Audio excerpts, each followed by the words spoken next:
Chapter 1. The Jester.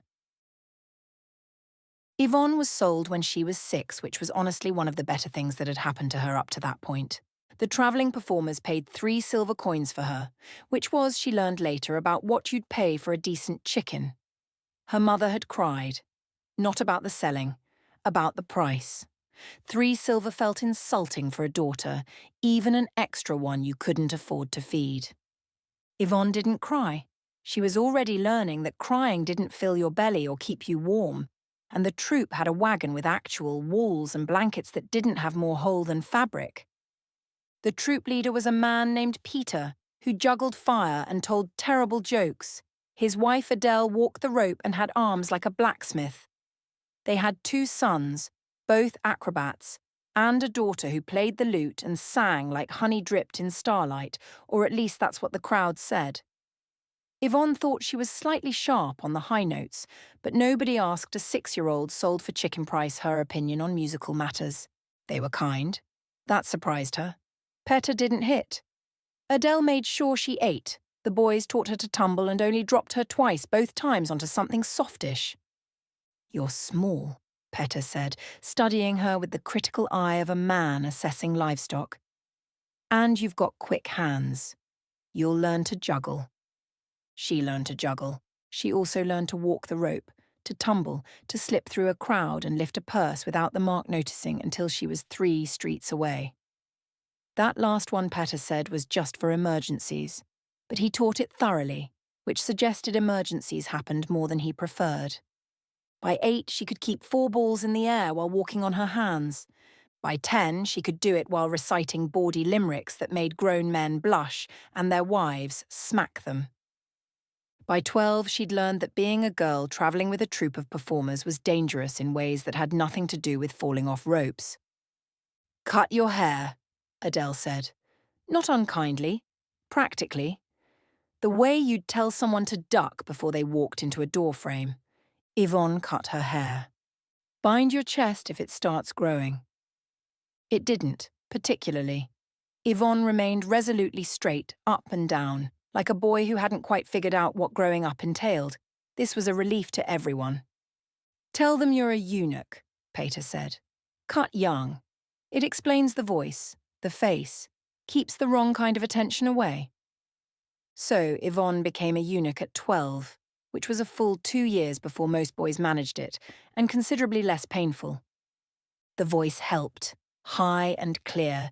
It could project to the back of a crowd or drop into a confidential whisper that made people lean in. The face helped too. Fine-boned, clever. The kind of face that could be 13 or 18 or anywhere in between depending on the light and the audience's imagination. And the mouth.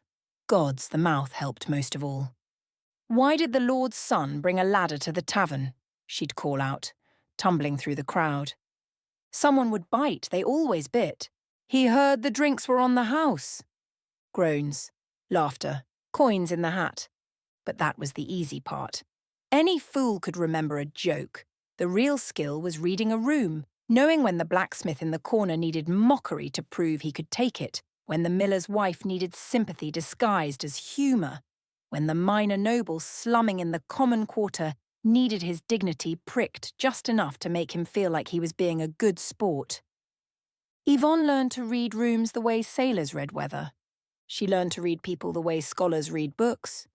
And she learned that if you were funny enough, quick enough, useful enough, you could make yourself indispensable. And indispensable people didn't get sold for 3 silver coins. They were worth more. The Northern King's Court was supposed to be a 3-day engagement.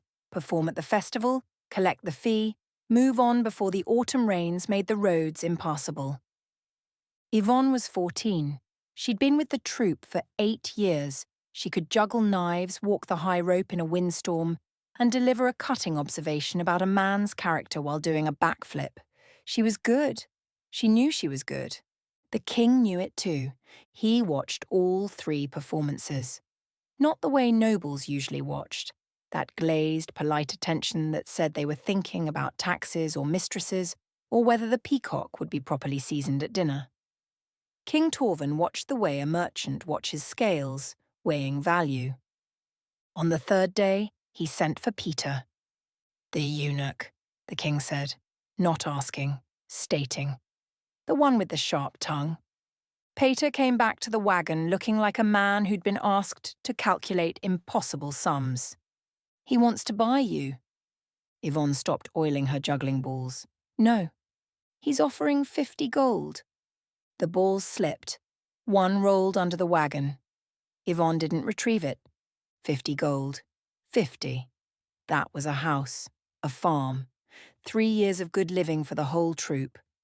"No," she said again, but it came out laced with uncertainty. Adele sat down beside her, put a rough, calloused hand over Yvonne's thin one. "He's not a bad man," she said quietly. "Ruthless, but not cruel. I've heard things. He values cleverness, values honesty, even when it stings. I don't want to be sold again." "I know." Peter crouched in front of her, his knees cracked. He was getting old. They were all getting old. The troop wouldn't last forever. She'd known that, somewhere beneath the juggling and the jests and the freedom of the road. "He says you'll be his jester, personal jester. You can speak freely. He wants someone who'll tell him the truth. Says he's drowning in courtiers who tell him what they think he wants to hear. And when he gets tired of the truth, then you'll say it so he laughs and does not understand." Peter's smile was crooked. "You're good at that." She went.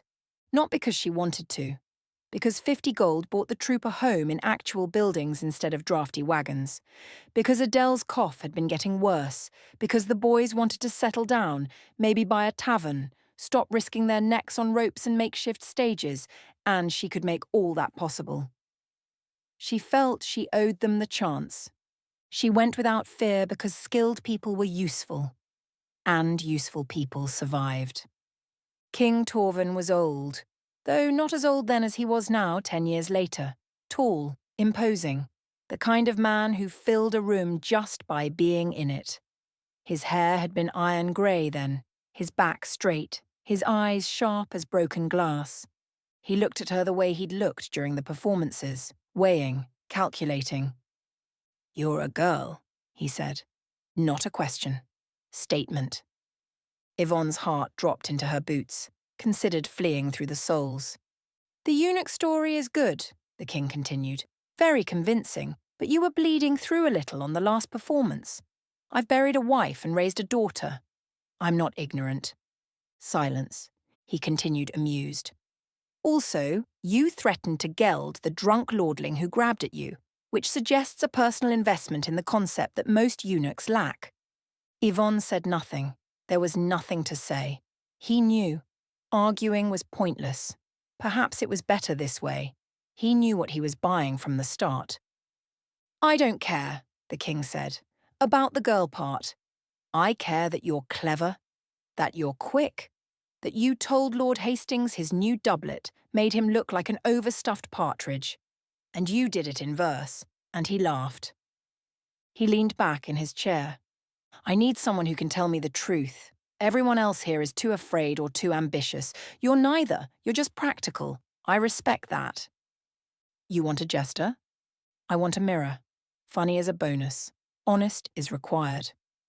Yvonne looked at him and saw the exhaustion beneath the authority, the loneliness beneath the crown. 50 gold seems excessive for a mirror," she said. "You can buy one for 5 silver. Probably less if you haggle." The king smiled. It made him look almost human. Mirrors don't talk back. Fair point. Do we have an arrangement? Yvonne thought about the wagon, about the road, about Adele's cough and Peter's knees and the boys' dreams of tavern ownership, about the fact that winter was coming and she was 14 and common as muck, and nobody gave a damn about people like her except when they were useful. "I keep the eunuch story," she said. "It's safer." "Agreed. And my own rooms I do not need to share." "Done." "And I want to learn to fight. Properly. Not juggling knives nonsense. Real fighting." The king raised an eyebrow. "Why?" "Because I'm a girl pretending to be a castrated boy in a castle full of ambitious men. I'd rather not rely on cleverness as my only weapon to keep my secrets safe." He laughed. "I'll tell the guards you're interested in learning. They'll teach you. Badly, probably, because you're a jester and they're guards and nobody takes jesters seriously." "Perfect," Yvonne said. "Nobody expects a jester to be dangerous." That had been 10 years ago. 10 years of motley and bells and cartwheels through the great hall. 10 years of mocking courtiers and entertaining guests and whispering truths in the king's ear when everyone else lied. 10 years of freedom stranger than anything she'd known on the road. The freedom of being no one and everyone. Of slipping between identities like changing costumes.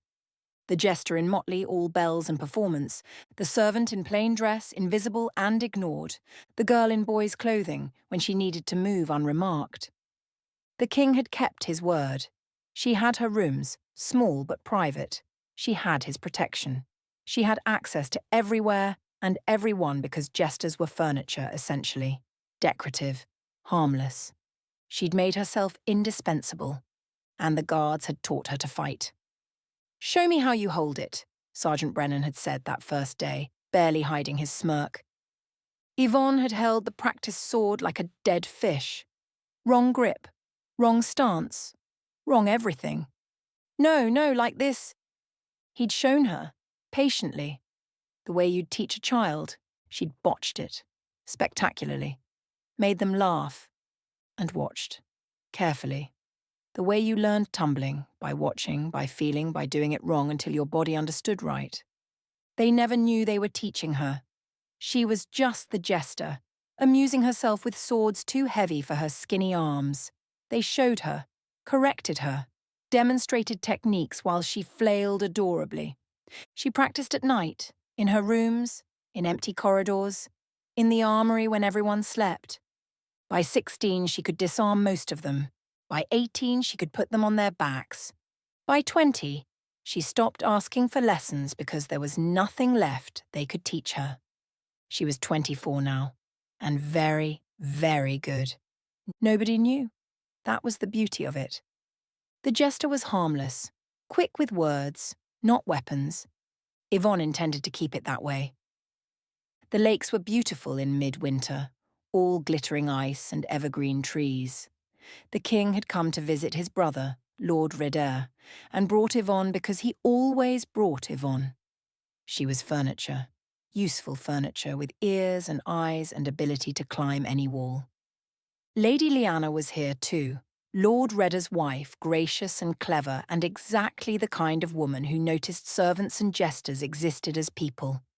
Yvonne liked her, carefully, at a distance. Getting attached to nobility was dangerous. The king was currently closeted with Lord Redder and Lady Lyanna, discussing matters of state or family or whatever it was, old powerful people discussed when they sent everyone else away. Yvonne was bored. Bored was dangerous. Bored made her curious. Curious made her explore. She slipped into an empty guardroom and borrowed a uniform. The guards here were different from the king's. Younger, less formal, more careless about where they left their spare clothes. The jacket was too big in the shoulders, too long in the sleeves. She rolled the cuffs, belted it tighter, checked her reflection in a polished shield. Close enough. She'd done this before, in the capital. Worn guard uniforms, soldiers' leathers, servants' livery. People saw the clothes, not the person inside them. And Yvonne had perfected the art of being unremarkable. She slouched, adjusted her walk, broader shoulders, longer stride, the confident swagger of someone who belonged exactly where they were, and walked out into the low winter afternoon sun. The path caught her attention immediately. Snow trampled solid, well-travelled, winding through a small copse of evergreen trees toward what had to be the neighbouring estate. People walked this route often enough to trample it solid. Family, probably, or at least friendly neighbours who didn't stand on ceremony about visiting. Yvonne followed it. The trees opened up onto manicured grounds. Another manor house, smaller than Lord Redder's, but still substantial. Gracious. Well kept. And there, past the gardens, a practice yard, where someone was training. Yvonne stopped at the edge of the yard. Watched. The knight was tall, dark-haired, moving through forms with the kind of fluid grace that came from muscle memory and aristocratic training and probably a lifetime of people telling him how talented he was. He was good. He was also sloppy. His footwork was lazy on the back swing. He dropped his shoulder on the overhead strike. And he was so focused on looking impressive, he'd left his entire left side open. Yvonne watched him complete the form. Watched him finish with a flourish that was absolutely unnecessary. Watched him notice her and straighten, clearly expecting admiration. Something wicked curled in her chest, something that felt like bells and mischief and the joy of puncturing inflated egos. She shouldn't. She really shouldn't. The king would be busy for at least another hour. Yvonne grinned and walked into the practice yard. Chapter 2. The Night. Antias was having a good day. The morning had been crisp and clear, perfect weather for training. His forms were clean, his footwork solid, and he'd managed that new overhead combination he'd been working on without pulling anything. At 26, he was in his prime, strong, fast, and skilled enough that most opponents gave him a respectful berth in the practice yard. He finished the sequence with a flourish, spinning the practice sword once before bringing it to rest. Unnecessary, maybe, but satisfying. That's when he noticed he had an audience. A guard stood at the edge of the practice yard. Young, female. Wearing Lord Reader's colours, but not quite right. The jacket didn't fit properly, sleeves rolled, belt cinched tight like borrowed clothes. Must be new. Antias knew all of Reader's regular guards. They'd walked these grounds together often enough. He and the old lord were on excellent terms, close as neighbours could be when one of them was technically a prince and the other was technically the prince's great-uncle. The guard was watching him with an expression he couldn't quite read. Antias straightened, expecting, well, he was used to a certain amount of admiration in practice yards. It wasn't arrogance if it was earned. Impressive, the guard said. Her voice was young, clear, carrying just enough to reach him across the yard. Antias smiled. Thank you.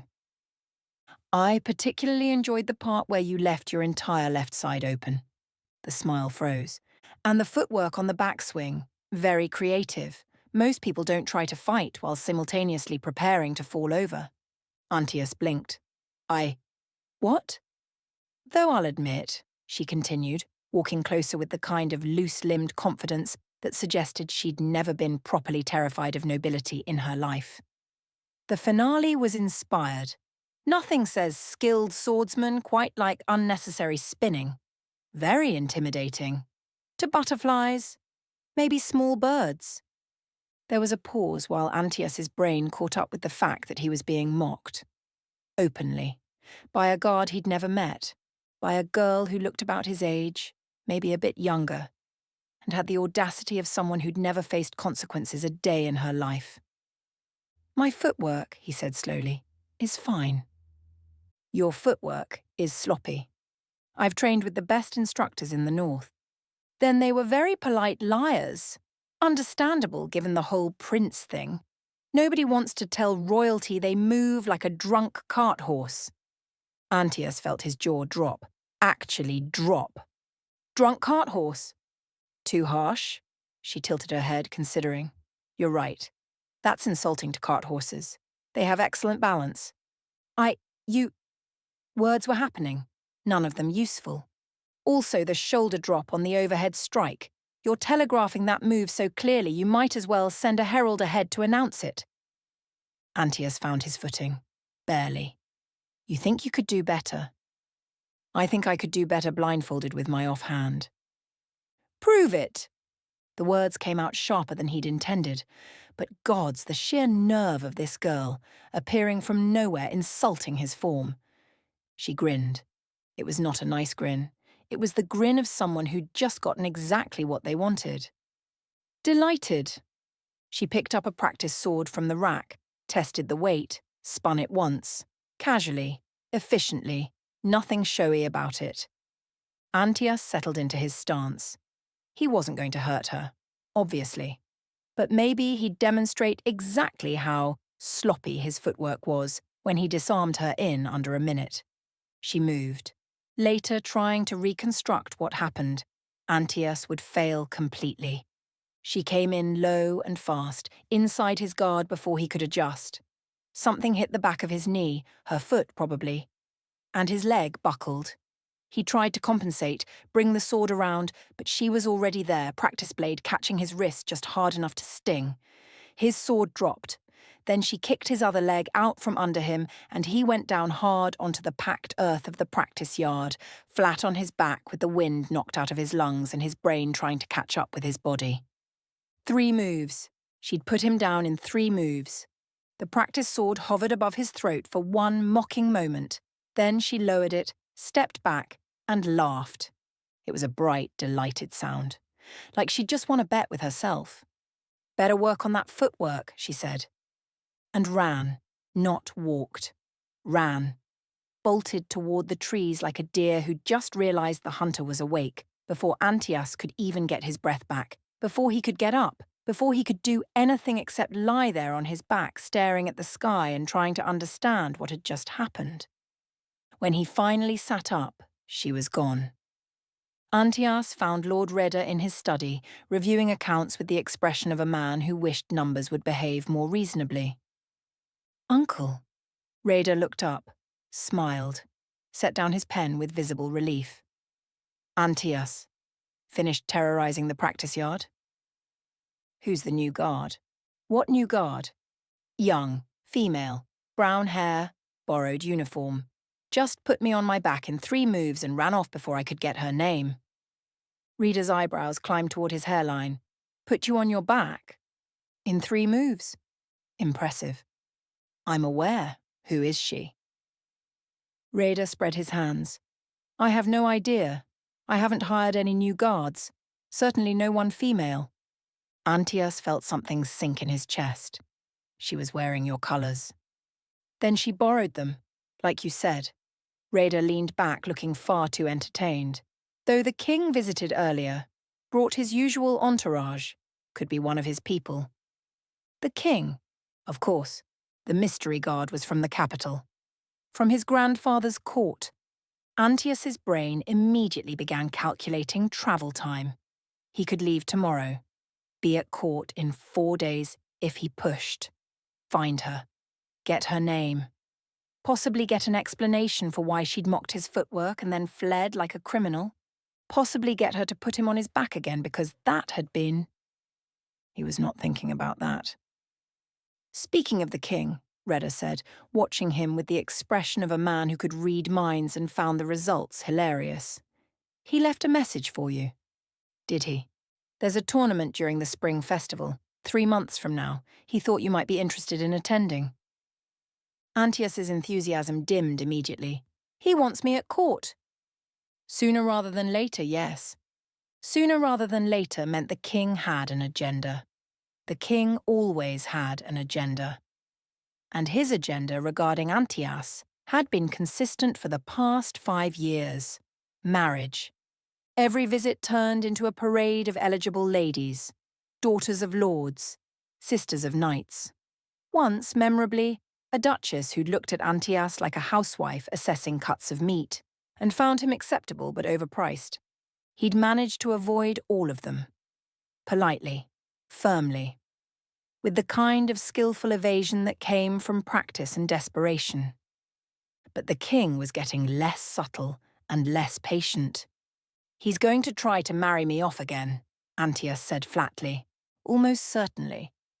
"I don't want to get married." "I'm aware." Reda's voice was gentle. He knew. About Antias's mother. About the fear that lived in Antias's chest like a stone. The fear of loving someone, getting them pregnant, and watching them die. Better to keep everyone at arm's length. Safer.